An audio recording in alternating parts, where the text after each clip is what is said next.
Hello dear student, physics science classes में आपका स्वागत है। आज मैं आपके लिए जो बोर्ड के एग्जाम में हर बार जो पूछा जाता है 4 नंबर का फिक्स क्वेश्चन है ग्राफ का। ये ग्राफ का क्वेश्चन एकदम फ्री के नंबर ही है ग्राफ के क्वेश्चन। तो कभी भी ये ग्राफ के क्वेश्चन आए तो इनको छोड़ना नहीं है और आपका ये भाई सिखाएगा आपको कि ये क्वेश्चन कैसे करने हैं। तो ठीक है, चलो अपन टाइम बर्बाद नहीं करते, अपन ये करते हैं। ये क्वेश्चन ऐसे आता है, निम्नलिखित रेखिक समीकरण युग्म को आलेखित विधि से कीजिए। तो अपन इसको करते हैं। जैसे कि पहला समीकरण क्या है, x प्लस वाई बराबर 3। तो इसमें सबसे पहले क्या करना होता है अपने को, इसमें एक डिजिट को या x को या y को एक साइड पे रखना है और एक को इधर भेज देना है। तो अपन क्या करेंगे, x को इस साइड रख लेते हैं। तो x बराबर 3, फिर इधर अपनी इधर प्लस में है ना, तो इधर जाएगा तो ये माइनस में हो जाएगा। तो माइनस का क्या हो गया, y। ये बनी अपनी समीकरण, तैयार हो गई। ये समीकरण क्या नाम देते, समीकरण एक। समीकरण एक।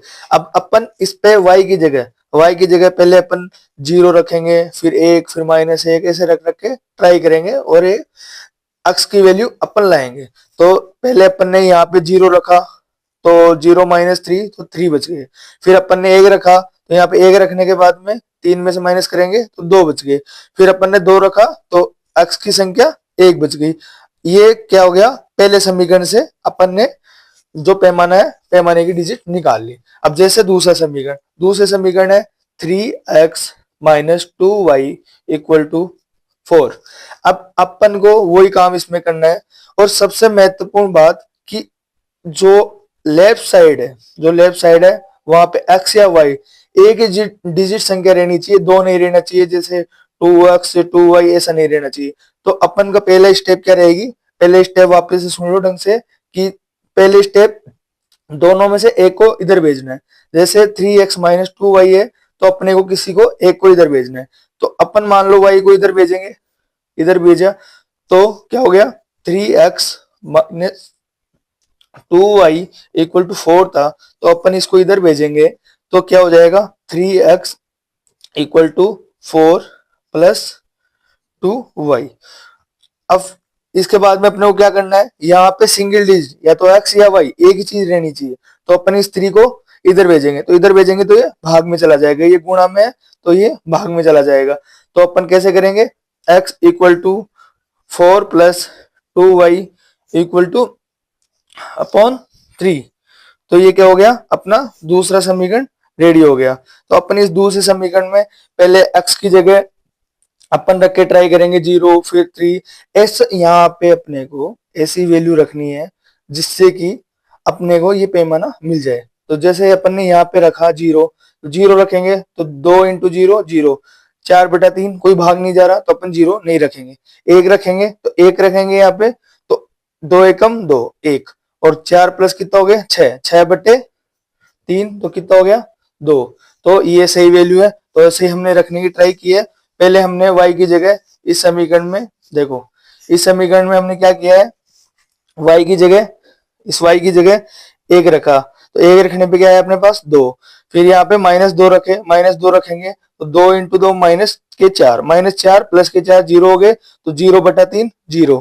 ये आ गया समझ में। फिर यहाँ पे अपने रखा 4, 4 एकम 4, 4 दूनी 8, 8 प्लस 4 12, तो 12/3 कितना हो गया 4। तो ये कैसे है, ये से आया। अब इसके बाद में अपने पास दोनों समीकरण से दो पैमाने निकल के आ गए। तो अपन क्या करेंगे, इसके बाद में अपन क्या करेंगे, अपन ग्राफ निकालेंगे, अपन ग्राफ बनाएंगे। तो ये देखो, ये ग्राफ आ गई, ये दोनों समीकरण से ग्राफ आ गई। अब ये इसमें अपन ग्राफ कैसे बनाएंगे, अपने को देखो ग्राफ ऐसे बनानी है। 1 मिनट रुको। हाँ तो देखो, हमने अभी पहले समीकरण को हल करके अपन ने ये निकाल लिया, दूसरे समीकरण को हल करके अपन ने ये पैमाना निकाल लिया। तो अपन अब ग्राफ के लिए ऑब्वियसली क्या करेंगे, अपन ग्राफ बनाएंगे। तो पहले कौन सी लाइन हो गई, एक्स अक्ष की लाइन, फिर दूसरी वाई अक्ष की लाइन। ये इधर वाला जो होता है लेफ्ट साइड का, ये माइनस होता है नेगेटिव, और इधर वाला होता है पॉजिटिव। जैसे ऊपर जाएंगे तो पॉजिटिव और नीचे जाएंगे तो नेगेटिव। अपने को इन समीकरण में ऐसी वैल्यू रखनी है जो अपने को सोल्व करने में आसानी हो। और वीडियो को आप पीछे जाके देख लेना अपन ने कैसे सोल्व किया है, आप देखना, एकदम गोल लगा के सुनना, आपको समझ में आएगा। तो अपन को पहले x की वैल्यू कितनी थी पहले समीकरण में 3, तो जैसे पहले समीकरण से कौन सी डिजिट निकल गई है, ये वाली, तो अपन देखेंगे पहले में समीकरण में y तो था 0, y क्या था 0, और x की वैल्यू कितनी थी 3, ये क्या है x की वैल्यू 3, तो पहली क्या गया यहाँ पे लिख दिया आपने।